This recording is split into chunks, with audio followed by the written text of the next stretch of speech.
What's going on, y'all? It's your boy Cool Colas here, and you are now tuning into a new video on my channel. For today's topic, I'm going to talk about why I believe Black unity, just the concept of it, is overrated. The reality is that everybody in the Black community, when they think about empowering Black people, wants to see Black people unified as a whole, as a collective. And in theory, that sounds great. And I think that it's also worth noting that an individual who is thinking from this perspective also wants to see progressiveness from the Black community. And that's not a bad thing. But there's an issue with saying that without the proper context. When these individuals want Black unity, specifically the individuals who talk about black unity for the Black community as a whole, what they're not doing is giving proper context to the rules that go with being codified in order to have an appropriate Black community that is unified. So what I mean by that is they want all Black people all over, regardless of where they're from, and also all Black people that just exist, to be unified and to be on the same page. The problem is that not all Black people are actually going to be on the same page. You have a lot of sellouts, you have a lot of coons, you have a lot of sambos. You have a lot of people walking around who have no type of camaraderie with the Black community as a whole. And what we need to do is to point out and to show who those individuals are that are not with the Black community. So in other words, what I'm saying in so many words is that we as Black people need to make sure that we are delineating, not just from a cultural aspect, because when I say delineation, most people think culturally, but even from a mindset type of thing. So we as Black people are never going to be at a place where every single Black person is going to absolutely be on the same page. As a matter of fact, no race or culture or ethnicity is going to have that unified body of thought. It's in theory, it's nice to wish for that, but we're never going to have that because one, we're all different people. And two, we also have been systematically positioned to not want to be unified with one another. So we've been positioned to want to not even help our own as a priority. Now, does that mean that we should not achieve Black unity to some extent? We should, but it should be with individuals who are like-minded, who want to all see the Black community thrive, but they make it a priority. That's the main thing we need to focus on here. So one thing that I've done quite a bit, just from my own perception, I've looked at who in the foundational Black American community is on code, and I want to network and connect with those individuals who are like-minded, who are foundational Black Americans, who embrace their foundational Black American heritage. Now, if we have brothers and sisters in the diaspora who have the same ideals and are kind of in that same frame of mind, then of course we want to be able to connect with them as well too, and we can unify with them so they can ride with the movement that we are creating here in America. So it's important for us to delineate based off of the mindset and to some extent the culture, because you have a lot of brothers and sisters from the diaspora who come over here and they denigrate foundational Black American society, or they become political shields and they talk about things about how like we don't need reparations and things like that. And that's not to say that FBAs don't, because a lot of us do.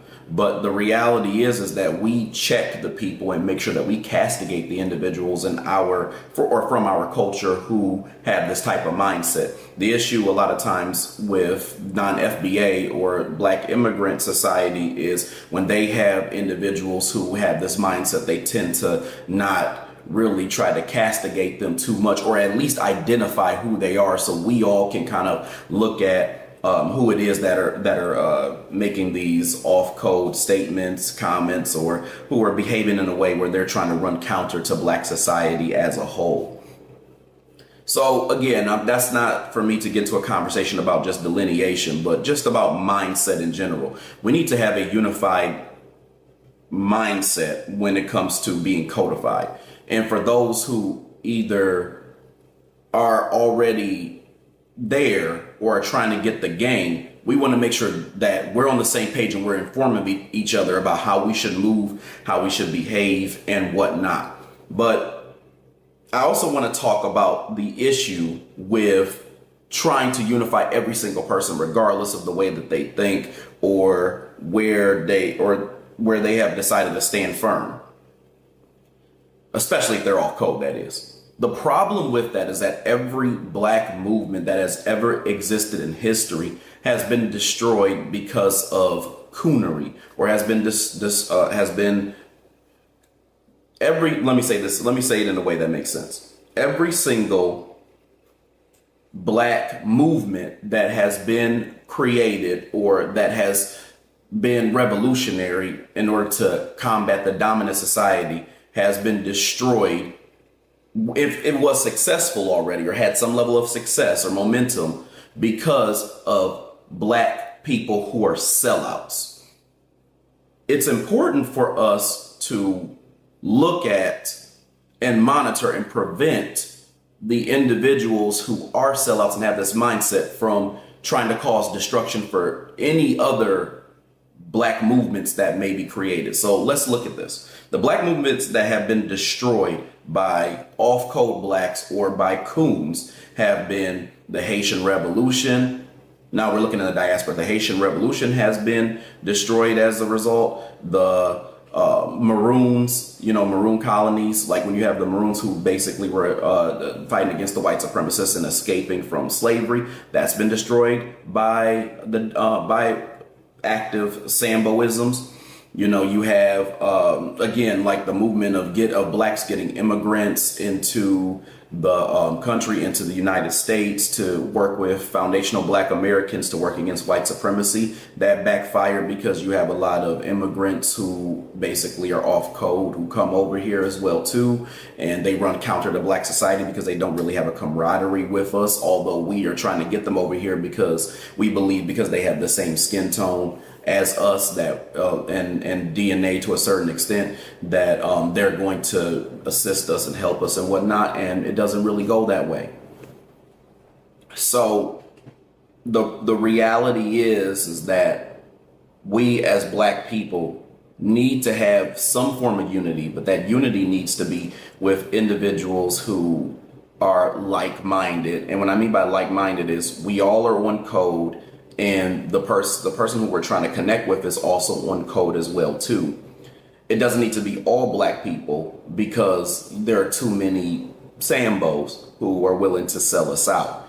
Now, the one thing that we need to consider here is that we still need to educate folks. We still need to be able to teach our children how to not end up Samboing once they become adults. We need to be able to teach even other adults who just want to get the game, who maybe just weren't properly educated but want to do something constructive. We need to be able to teach them in proper ways as well too, so that they can also unify with us as pro-blacks. So really, what I'm saying in so many words, y'all, is that black unity is overrated for all black people, but black unity is totally understandable and justifiable if the individuals who are trying to unify are pro-black. Understand, y'all, that when it comes to black unity, we are not going to be able to save every single black person. That's just the reality. We need to understand that there are some blacks whose mindsets you are not going to be able to change. And that's where we get into the difference between being off code or just not having the knowledge versus being somebody who, again, is a sellout, is a coon, is an active Sambo. Those individuals, you do not want to change their mindset, because the reality is that you can't. You don't want to waste your time, your energy, or anything else, anything that's going to take from you and not give back to you. You're not going to want to spend any of that on individuals who have already set in their mind that they do not want to help black society, or their priority is to not help black society as a whole. So you want to make sure you're putting your entire focus into individuals who are going to do things that are progressive and are going to make black society a priority. So again, when it comes to black unity, the reality is that not all of us can come on the journey when it's time for us to get to wherever it is that we need to get to. Some of y'all gonna have to get left behind. All right, y'all. So this is all I got for this video. I hope y'all enjoyed. Again, if you have not subscribed, please make sure that you do. I'll talk to y'all later. Peace.